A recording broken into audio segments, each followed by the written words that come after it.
Dear students, myself Harish sir is there. Today we shall read about the chapter Rat Trap. Now see the paragraph. Stranger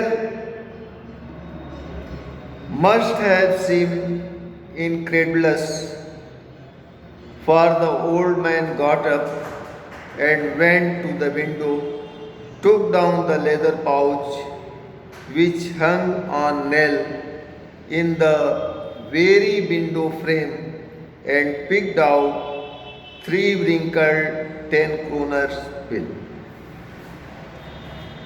ऐसा लग रहा था कि उस कृषक, उस किसान की बातों का उस अजनबी को विश्वास नहीं हो रहा, देखने से ऐसा लगा। अतः इसकी पुष्टि है, वह किसान अपने जगह से उठा और खिड़की का जो फ्रेम था उसमें एक कील लगी हुई थी और उस कील में एक चमड़े का थैला टंगा हुआ था। उस थैले को लाया और उसमें से 3 तूड़ा मुड़ा 10-10 का 3 क्रोनर जो है निकाल करके उस अजनबी पैडलर, चूहेदानी विक्रेता को उसने 30 क्रोनर जो है दिखलाया। These he held up before eyes of guest, nodding knowingly, and then stuffed them back into the pouch.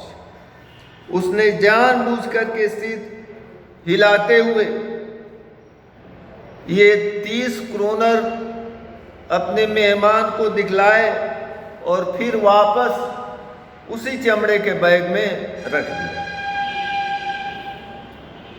The next day both men got up in good season. अगले रोज दोनों व्यक्ति यानी किसान और वो चूहेदानी विक्रेता एक हंसी खुशी के माहौल में दोनों जो है जगे। The carpenter was in hurry to milk his cow, and other man probably thought he shouldn't stay in bed when the head of the house had gotten up.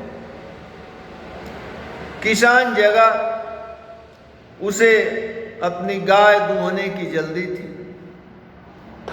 और दूसरा मेहमान चूहेदानी विक्रेता जब देखा कि इस घर का मालिक जग गया है तो उसे सोए रहने का कोई औचित्य नहीं है, अतः वो भी जो है जग गया। They left cottage at the same time. और दोनों मेहमान और मेजबान एक ही समय वो घर छोड़ दिए। The carpenter locked the door and put the key in his pocket.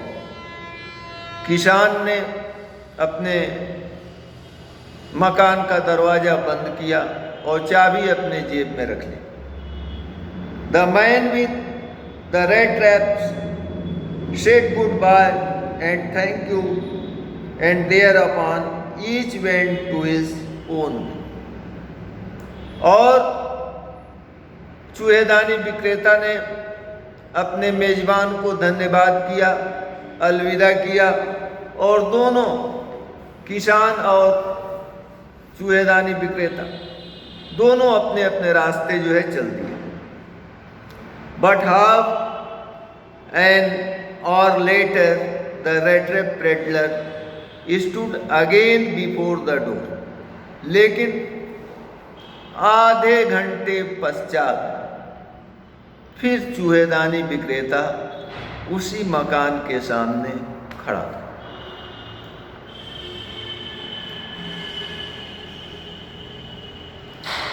He did not try to get in, however. उसने घर के अंदर जाने की कोशिश नहीं की।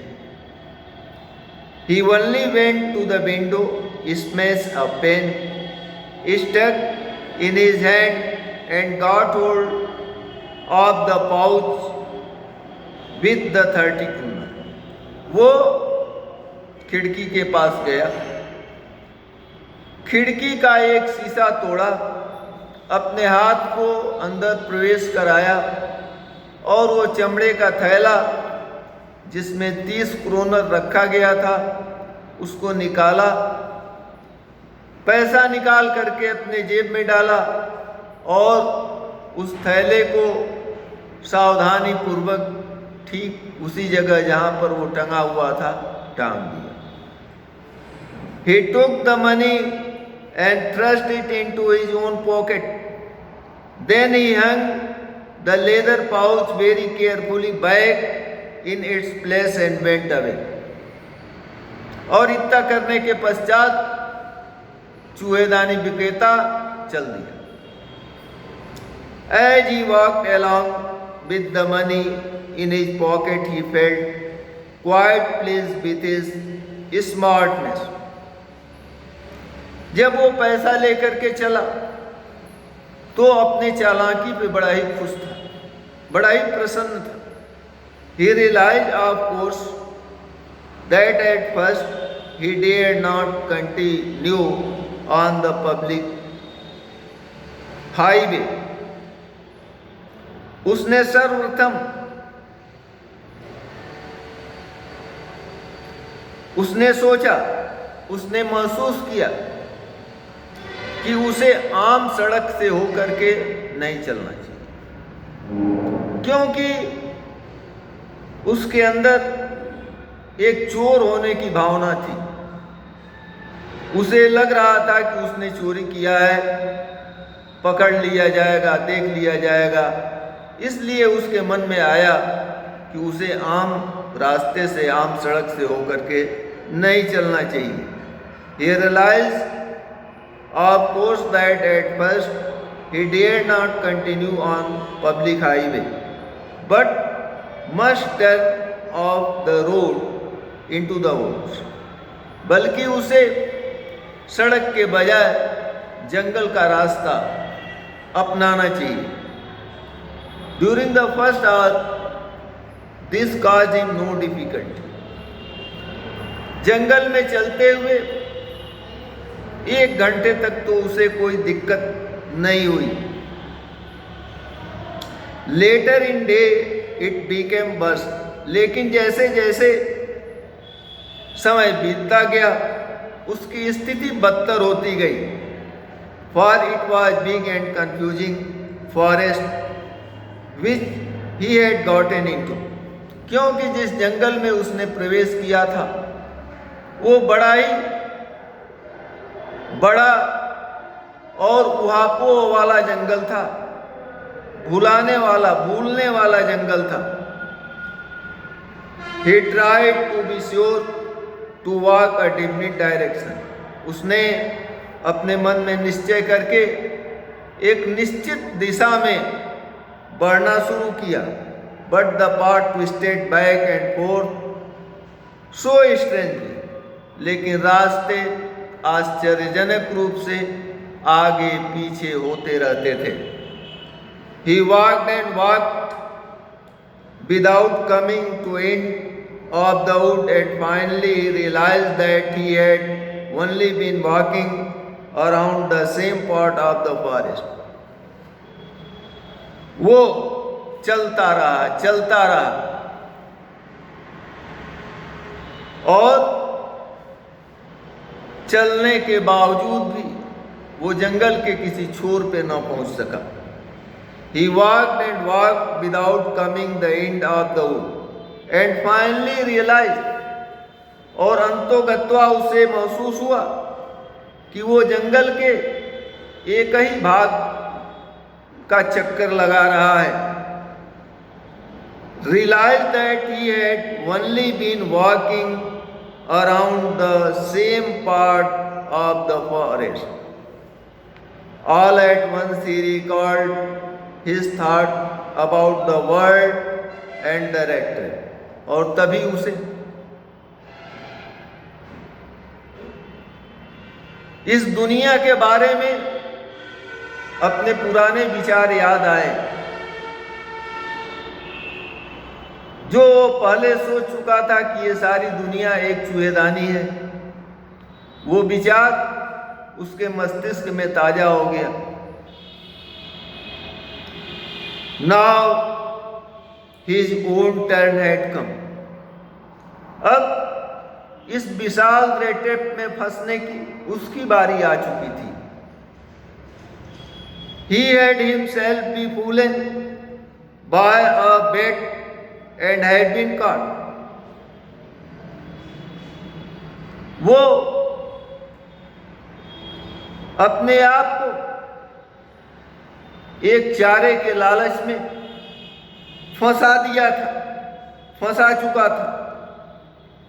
एक चारे के द्वारा मूर्ख बना लिया गया था। He had let himself be fooled. उसने एक चारे के लालच में अपने आप को मूर्ख बनने दिया था। And had been caught. और उसके गिरफ्त में आ चुका था, उसके अंदर फंस चुका था। The whole forest with its trunk and branches, its thickets and fallen logs closed in upon him like an impenetrable prison from which he could never escape. पूरा का पूरा जंगल अपने तनों, अपने शाखाओं, अपनी झाड़ियों, अपने गिरे हुए वृक्षों के साथ एक अभेद्य जेल का रूप धारण कर चुका था, जिससे वो बच नहीं निकल सकता था, जिससे बच निकालना उसके लिए बहुत ही मुश्किल था। It was late in December. दिसंबर का महीना था, अंत था, उत्तरार्ध। It was late in December का मतलब कि दिसंबर का उत्तरार्ध। Darkness was already descending over the forest. जंगल में चारों ओर अंधेरा छाया हुआ था। This increased the danger and increased also gloom and despair. खतरे बढ़ते जा रहे थे, उसका दुख और अवसाद भी बढ़ता जा रहा था। फाइनली सा नो वे आउट। अंततः उसे कोई रास्ता नहीं सूझा। And he sank down on the ground. और वो जमीन पे बैठ गया, टायर्ड टू डेथ। मृत्यु पर्यंत थक चुका था। Thinking that his last moment had come. सोच रहा था कि अब उसका अंत जो है आ गया है। But just as he laid his head on the ground, लेकिन जैसे ही उसने जमीन पर अपना सर रखा, ही हर्ड अ साउंड। उसे एक आवाज सुनाई पड़ी। A hard regular thumping. तड़तड़ाहट की आवाज आ रही थी। There was no doubt as to what that was. इस आवाज के बारे में कोई संदेह नहीं था। He raised himself. वो अपने आप को खड़ा किया, उठाया। Those are the hammers stroke from an iron mill, he thought. और वो सोचा कि ये आयरन मिल में हथौड़े की आवाज है। There must be people nearby. जरूर यहाँ कुछ लोग होने चाहिए। He summoned all his strength, got up and staggered in the direction of sound.